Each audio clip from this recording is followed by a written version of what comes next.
దేవుని కొరకు బ్రతుకుతున్నారా? మీ ప్రాణం మీద ఆశ పెట్టుకుని బ్రతకండి.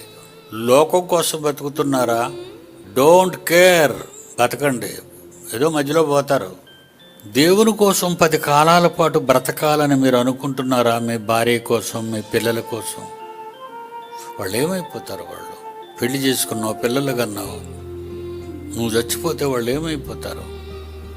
మరి ఇవన్నీ నీకు బుర్రలో ఉండాలా వద్దా? నువ్వు దేవుని కోసం పుట్టావు, దేవుని పనులు చేయకుండా వెళ్ళిపోతావా?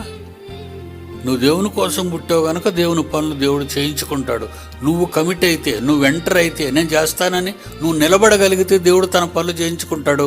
నిన్ను కాపాడుకునే బాధ్యత ఆయన చూసుకుంటాడు. అలానే నువ్వు ఇర్రెగ్యులర్గా, నువ్వు ఇర్రెస్పాన్సిబాలిటీగా నువ్వు ఎలాగంటే పర్వాలేదులే, ఎలాగైనా పర్వాలేదు, దేవుడి పనే కదా అనుకోవద్దు. నీకు ప్రమాదం ఎప్పుడు పొంచే ఉంటుంది.